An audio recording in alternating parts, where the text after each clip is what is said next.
Good afternoon, I'm Herman Green with the Midday News. Special welcome if you're watching online at onespotmedia.com. There are more assurances from the government of continued security in St. James as the state of public emergency in the parish draws to an end. The security measure expires next Thursday. But at a Hemispheric Defense Summit at the Up Park camp in Kingston on Tuesday, Security Minister Dr. Horace Chang insisted that the gains made in crime reduction will not only be maintained, but improved. More in this report from Dwayne Anderson. More than 1,250 persons were murdered in Jamaica in 2018. The silver lining for many, though, is that the figure was 22% fewer than the 1,500 in 2017. And that is enough to keep the Minister of National Security, Dr. Horace Chang, encouraged. Let us work together to seize the moment of the previous year. We must move ahead with the commitment and the fortitude that is required to create a society in which all Jamaicans can achieve their fullest potential. A large part of the gains in 2018 were down to the states of public emergency imposed in the St. Catherine North Police Division and the parish of St. James. But with the St. James state of emergency expiring next Thursday, the crime fighters are strategizing to maintain the gains made last year. In the New Year's message, of course, the Prime Minister, or Honourable Prime Minister Andrew Holness, announced the establishment of a National Commission on Violence. We look forward to the recommendation that will emanate from the Commission that will help us to address some of the underlying social issues that contribute to a high rates of crime.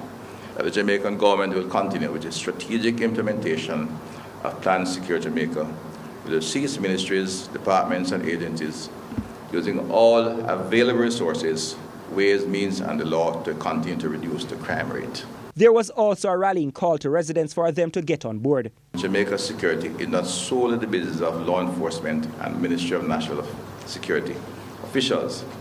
Every citizen and every organization, both public and private, have a role to play in securing the country.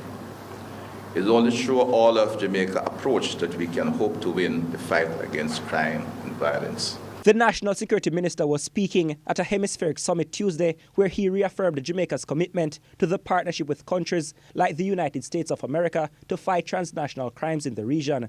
One area that Dr. Chang says is making this fight increasingly difficult is social media. So we have a double challenge. We have to deal with the transnational organized crime units that are out there perpetuating violence and corruption. We also have to deal with those who, with the underlying social problems that have created serious behavior challenges to the wider society. Dwayne Anderson, TVJ News. The Students' Loan Bureau, SLB, continues to contend with high delinquency levels. Speaking at yesterday's sitting of Parliament's Public Administration and Appropriations Committee, PAAC, SLB's Executive Director, Monica Brown, said non-performing loans have surpassed the $1 billion mark. And much of what we are seeing as delinquent are system-related to a large extent. So we switched to reducing balance interest in 2016.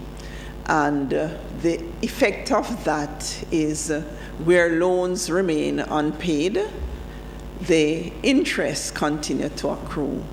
And at the end of the month, the interest accrued is added to the outstanding balance.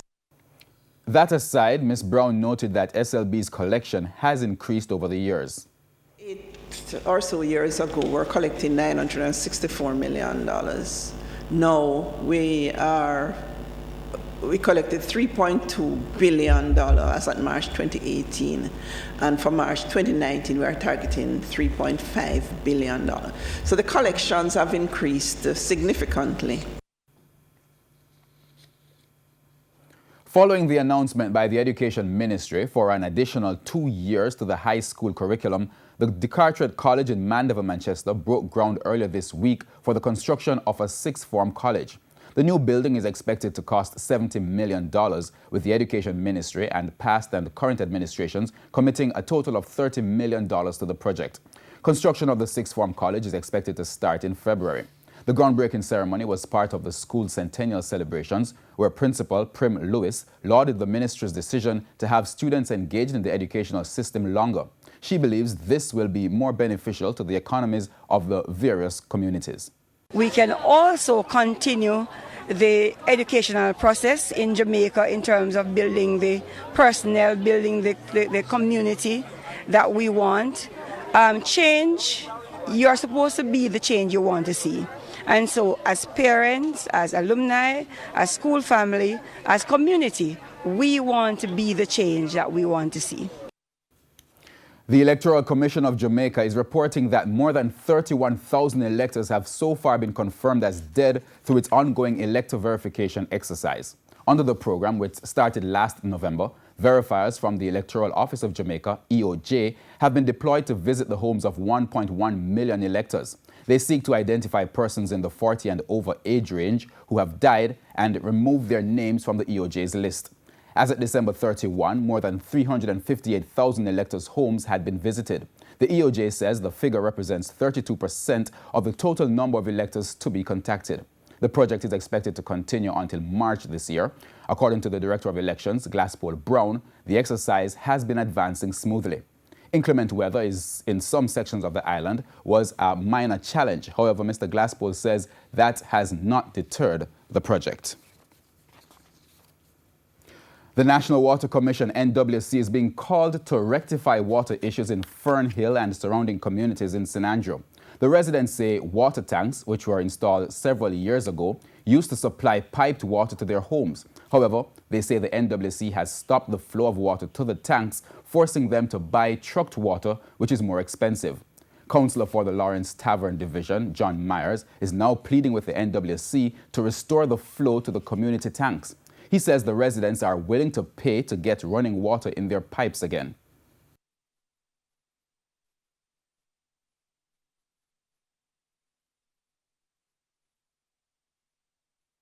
If you look at it there now, you can see where morass is going around the bottom of the tank. And all I can get from the Water Commission is promise. When I speak to Mr. Dunn give you all the good encouragement and try to get things done. But I don't know what is holding up this thing, and I can't take it no more. It's something have to be done. Fern Hill people is really suffering for the water. Fern Hill, Pete Hill. This tank can pump water straight down to Mahoney. It can pump straight down to Goburn, and Goburn people is suffering for water. Meanwhile, Member of Parliament for Northwest St. James, Dr. Horace Chang, says plans are in place to fix the water problem in Norwood. Residents living in that area have been complaining for some time now about illegal connections that have been affecting those paying for the service. Dr. Chang says that issue will be addressed soon. What we're going to do is begin by basically re-engineering the 8-inch pipe that's there. There's an 8-inch pipe come off Felicity Road tank that connects back with the main down at flanker. So that what it needs in there is a number of control valves to prevent the kind of dramatic flow when you turn a legal pipe down the road. And then distribute from that tank to the entire flat section of Norwood. He says the project will be carried out on a phase-by-phase basis. Norwood Gardens and Providence Heights will be the two areas where work will begin. It's going to cost a whole lot of money, but I won't tell you exactly the amount right now. I'd rather hold off because of the way it's being done. And some people are spending too much money, but it has to be done, right? But it's going to be done to cover the entire Norwood and Providence sites, right? But as I said, we do it in sections here. It's manageable, so you can turn on the water there. You put in your valve, lock off that section, do the next section. You're going to find some section where you really have to take out some of the pipes. Because if the pipes not crystallized, the joints might be crystallized. You have a rubber lining in the joints which prevent leakage. And if those go, then you have a problem. Despite proposals from cane farmers for the continued operation of the Money Musk sugar factory in Clarendon, the government is insisting that the current crop will be transported to Appleton Estate in St. Elizabeth for processing. A release from the Agriculture Ministry stated that Cabinet has approved the provision of transportation support for up to 105,000 tons of sugarcane from the Money Musk and Bernard Lodge areas for processing at the Appleton and Worthy Park sugar factories in St. Elizabeth and St. Catherine, respectively. The ministry said this option was determined to be the best option presented for assessment to ensure the harvesting of the current crop and secure the livelihoods of some 250 farmers. Following deliberations on Monday, January 14, Agriculture Minister Audley Shaw said the government will also be providing assistance to the workers of the Monimus Sugar Factory who will be affected by the temporary closure. We go down to news overseas as 3 Venezuelan lawyers have called on the Inter-American Commission on Human Rights to grant precautionary measures to protect opposition leader Juan Guaido as interim president. Mr. Guaido, who is 35 years old, yesterday declared himself acting leader in Caracas, signaling potential new sanctions against the vital oil sector. The request argues that the measure is needed to safeguard the life, personal integrity, and personal freedom of Guaido and his family. The document, filed only hours after Guaido declared himself an interim president of the country, states that the request does not equate to a recognition of the legitimacy of the Maduro administration. The human rights body of the Organization of American States has the authority to grant precautionary measures as a way to request state protection for persons at urgent and grave risk of suffering irreparable harm. And we go now to news in sports. Another market has opened up in Europe for Jamaican footballers as they can now ply their trade in Scotland without work permits. This follows a recent relaxation of their rules. Simon Preston reports. With the Reggae Boys averaging a FIFA ranking of 63 over the last 2 years, it means the nation's footballers will be able to ply their trade in Scotland without any work permit issues.